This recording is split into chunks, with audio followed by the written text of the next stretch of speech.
Getting the chicken coop shored up, guys. Greg's working on it hard. So I was able to harvest me some green beans and some dragon's tongues this morning, guys. So I got this stewing a little bit. Here's some of our sweet potatoes that came in a couple of weeks ago. I let them sit out and they aged for about 2 weeks. Can't wait to see how these taste. And doing a quick rise on that loaf bread. I did a video about, guys, that frozen loaf. Can't wait to see this. So if you bought those frozen bread loaves that I did a video on, I think last week, then you can turn on your oven at about 175, let it heat up to 175, then turn it off and then put that loaf in there in your loaf pan and it'll rise pretty quick and then you can have it ready for dinner. So these purple whole peas, I've really been enjoying them, guys. Look, they are really starting to come to fruition. And we're having to treat these guys with BT and boron to keep the armyworms away that we are battling. And our seed starts are starting to come in. This is some of my bok choys, guys. There's some onions. Here's some more cabbage. And then I have more bok choy here. And yes, I did go ahead and start some more lettuce seeds. And I have some of these coming up, guys. We're not stopping. And look at here, we discovered this yesterday or day before. It's a nice sized pumpkin coming in. So Greg is working on the chicken coop. Hopefully he's gonna have that done by tomorrow and we can go ahead and get us some little chicks before it gets too cold. We're gonna have to keep them warm.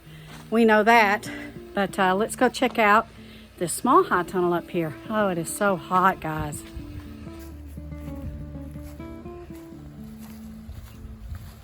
Oh, the struggle is so real, let me tell you. It is so real. We are battling this heat, these summertime temps, but I'm babying my little milk bok choy. And we're battling the army worms. So we'll talk more about that here in just a sec. This butter crunch lettuce is looking absolutely beautiful. I'll be harvesting some of this for a salad. Ice Queen actually is holding up pretty well considering the heat. And so is the Tom Thumb lettuce. Beautiful little heads. Arugula is struggling a bit. And we have more milk bok choy and more Tom Thumb lettuce. I've really had a hard time getting my lettuces to come up, but guys, look, it is. It's starting to come up. Now this is the Chef's Mix and the Rocky Top lettuce. It's starting to fill in pretty nicely. I'm watching it because I'll throw out some more seeds. But yeah, it's looking pretty good. My carrots are still going. Praise the Lord for that. And then these are some of my cabbage and my cauliflowers.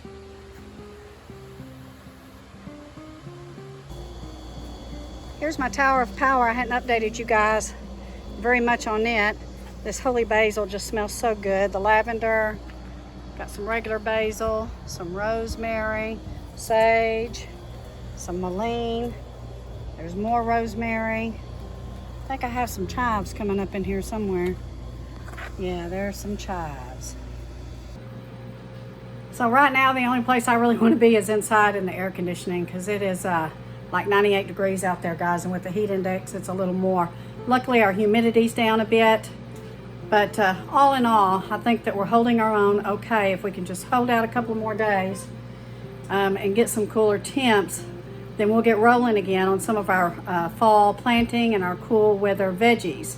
So somebody asked me what we were doing for the army worms. Right now I'm spraying the BT, and it is organic and it's called I think it's Garden Safe. I get it off of Amazon. It's about $10 a bottle. It seems to be holding them at bay. I do spray every morning. I'm going to stop that in the next day or so and see what happens. I'm also spraying with neem oil in the small high tunnel because I don't want the aphids to come back. So we're starting to see the aphid pressure pick back up, and we believe it's because of the shorter days. And as the days continue to get shorter and your plants are not able to photosynthesize properly, you're probably going to see an uptick in aphids. So, you know, you might want to keep neem oil on hand and make sure, guys, that you are ready. And at the first sign, I would start spraying them, and I might even do it as a preemptive strike, maybe once a week. So yeah, we're using the neem oil in the BT. I know sometimes it just doesn't seem worth it, and it just seems like you just want to quit and not plant anymore and just wait till springtime when you feel a little bit rejuvenated, a little bit more energetic, because here in Texas that heat has just, it zapped us, guys. And it's like your head is just baking when you're out in the middle of it, in the middle of the day, and the heat is so extreme. We are watering twice a day, keeping an eye on things as best as we can. We got fans running, just trying to keep things at bay. So I spent my day yesterday processing okra all day. I made 3 more large bags of the breaded okra for frying, and I made 5 quarts and 3 pints of pickled okra, and I used, guys, that Mrs. Wage's mix, which I'll probably continue to do for convenience as long as I have it on hand. But they turned out fantastic, and I'm using the Mrs. Wage's kosher dill pickle mix. It's quick, it's easy, and if you're looking to pickle some okra and you're a beginner, or even if you're a seasoned canner, hot water bather, then man, it's just super easy. And I ain't too proud not to use it, let me tell you that. Yes, I can use my ball canning recipe book, but whenever you have your ingredients in the bag and you can can some up in probably about 30 minutes time, that's exactly what I'm going to do, and that's exactly what I did do.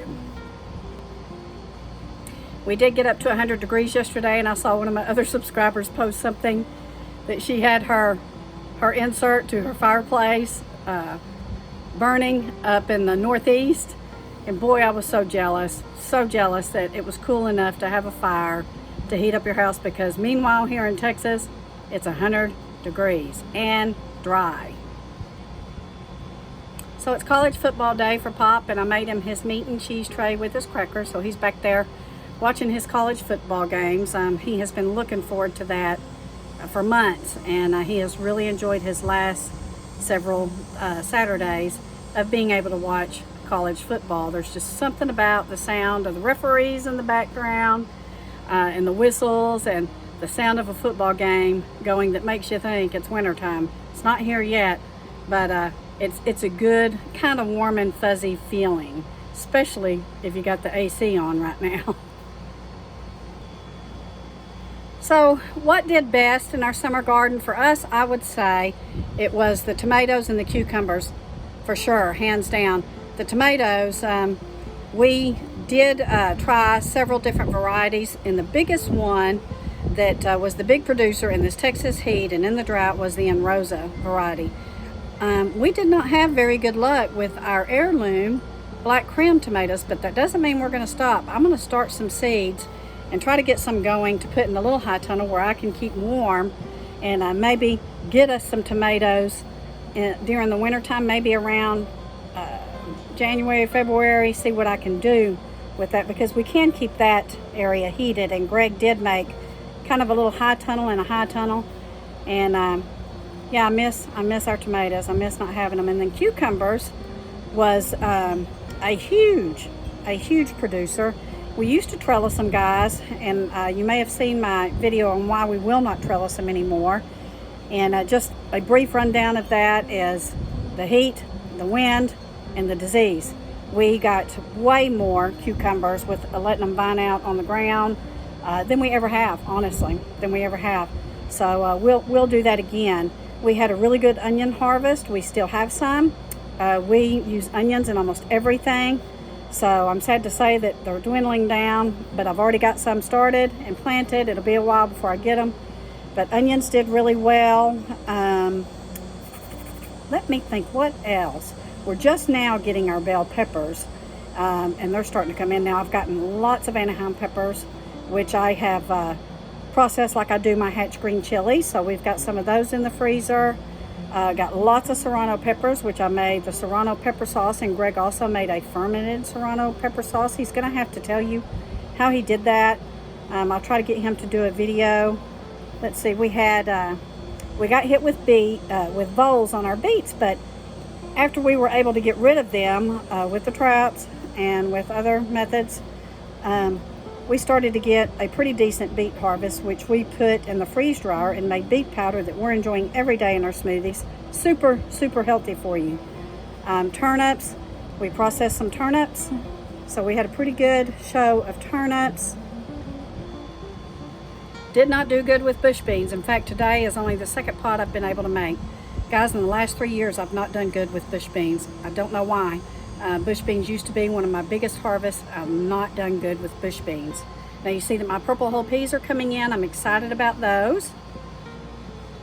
Squash and zucchini was a huge hit. We got tons of squash, tons of zucchini that we processed and ate. Okra, of course.